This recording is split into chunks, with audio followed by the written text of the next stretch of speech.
दोस्तों, आज हम बात करने जा रहे हैं Indian scam related top 10 movie और वेब सीरीज के बारे में। तो दोस्तों, कभी कभी जिंदगी खुद एक थ्रिलर फिल्म बन जाती है जिसमें ना हीरो पता होता है ना विलन, और जिसे आप सच समझते हैं वो भी सिर्फ एक फरेब होता है। आज हम आपको लेकर चल रहे हैं कुछ ऐसी कहानियों में जो असल में हुई हैं पर किसी सस्पेंस फिल्म से कम नहीं लगती। ये कहानियाँ सिर्फ स्कैम की नहीं हैं, ये उस इंसानी लालच, चालाकी और चालों की हैं जो सपने की तरह शुरू होती हैं और डरावने सच पर खत्म। तो चलिए शुरू करते हैं आज की पहली कहानी से। सबसे पहले चलते हैं उस कहानी की ओर जिसने पूरे देश को चौंका दिया। स्कैम 1992। हर्षद मेहता एक आम लड़का जिसकी नज़र में हर गिरती चीज़ एक मौका थी। उसने शेयर बाजार के उस कोने में देखा जहां किसी की नज़र नहीं गई थी। बैंकों की खामियों को पकड़कर अरबों का खेल रचा और कुछ ही वक्त में बना बिग बुल ऑफ इंडिया। बाजार उसके इशारों पर चलता था, लेकिन जैसे ही उसकी उड़ान सबसे ऊंची हुई, एक पत्रकार ने उसकी ज़मीन खींच ली। हर न्यूज़पेपर उसकी तस्वीर छाप रहा था, पर तस्वीर के पीछे की कहानी सिर्फ वो जानता था। स्कैम के बाद अब मिलिए एक और कलाकार से, लेकिन ये आर्ट उसकी पहचान छीन लेता है। फर्जी सनी एक टैलेंटेड आर्टिस्ट जो असली जैसा नकली नोट बना सकता है। कला की जगह जब हालात हावी हो जाते हैं तो वो अपने ब्रश छोड़कर प्रिंटिंग प्रेस की स्याही उठा लेता है। धीरे धीरे वो एक ऐसे जाल में फंसता है जहां हर चेहरा मुस्कराता है, लेकिन हर मुस्कान के पीछे खंजर छुपा होता है। फर्जी सिर्फ एक नकली नोट की कहानी नहीं, ये उस आर्टिस्ट की कहानी है जिसने अपने टैलेंट से दुनिया को हिला दिया। पर जब दुनिया ने उसे ही जकड़ लिया तो समझ आया, नकली नोट जितना आसान है, असली जिंदगी उतनी ही मुश्किल। फर्जी के उस सिस्टम से बाहर निकलते ही हम पहुंचते हैं जामताड़ा, जहां घोटाले फ़ोन पर होते हैं। एक कॉल, एक मीठी आवाज़ और लोग अपने OTP खुद बता देते हैं।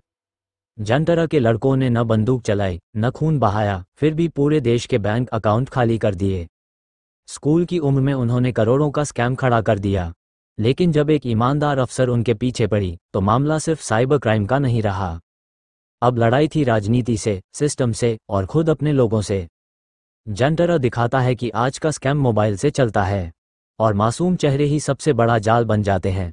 अब जहां जामताड़ा जैसे स्कैमर्स दिखते नहीं, वहीं स्कूप में वो फंसते हैं जो सच दिखाना चाहते हैं। जिग्ना वोरा एक बहादुर पत्रकार जिसने अंडरवर्ल्ड की सच्चाई सबके सामने रखी, लेकिन जब एक साथी पत्रकार की हत्या हुई तो पूरा इल्ज़ाम उसी पर आ गया। वो जो आज तक सच की आवाज़ थी, वो अब खुद एक कहानी बन गई। स्कूप बताती है कि सच्चाई दिखाना आसान नहीं होता, कभी कभी वो इतना भारी पड़ता है कि आपका खुद का वजूद कटघरे में खड़ा हो जाता है। और जहां स्कूप में मीडिया सवाल करता है, वहीं दिल्ली क्राइम में खुद पुलिस को जवाब नहीं मिलते।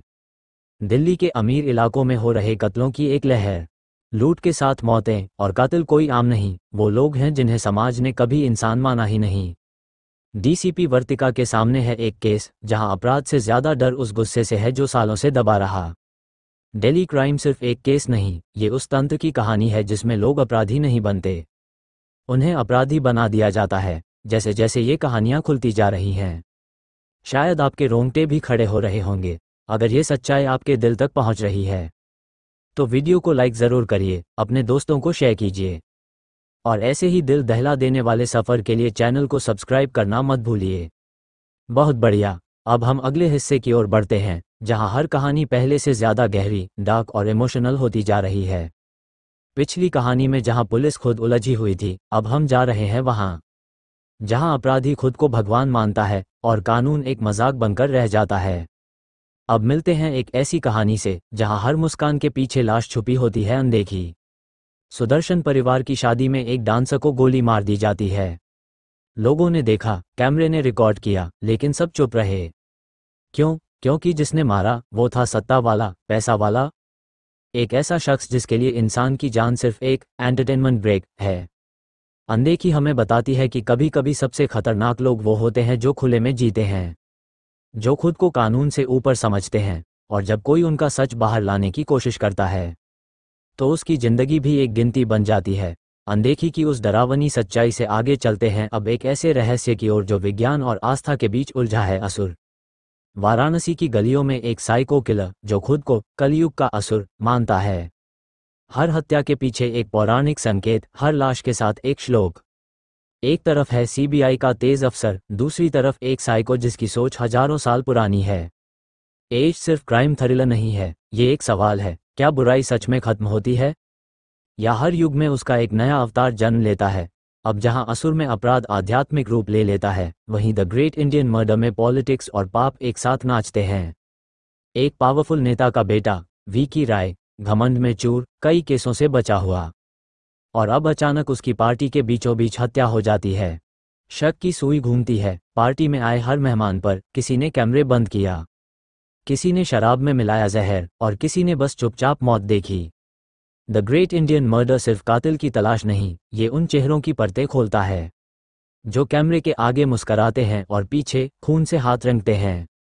अब जब राजनीति भी अपराध बन चुकी है, तो चलिए एक झरोखा खोलते हैं इतिहास का, जहां प्यार और सत्ता एक दूसरे के दुश्मन बन जाते हैं। ताज मुगल साम्राज्य का वो समय जब शहजादा सलीम को अनारकली से मोहब्बत हो जाती है, लेकिन उसका बाप बादशाह अकबर इसे सिर्फ एक बगावत मानता है।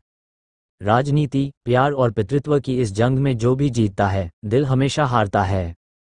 ताज कोई कहानी नहीं, ये उस दौर की एक धड़कती सांस है, जहां तख्त के लिए बेटा बाप से लड़ता है और प्यार सिर्फ एक जुर्म बन जाता है। तो ये थी वो कहानियां जो फिल्मों से ज्यादा हकीकत हैं, जिनमें सिर्फ डायलॉग नहीं, हर पल में एक चीख छुपी है, एक सच जिसे लोग जानकर भी अनदेखा कर देते हैं। अगर आपको ये सफ़र झकझोर गया, तो इसे अकेले न रखें, अपने दोस्तों और परिवार के साथ ज़रूर शेयर करें। और अगर आप चाहते हैं कि ऐसे ही और कहानियां लेकर हम फिर आएं, तो बस चैनल को सब्सक्राइब करना मत भूलिए, क्योंकि अगली बार जो कहानी आएगी वो शायद आपकी ज़िंदगी से जुड़ी होगी।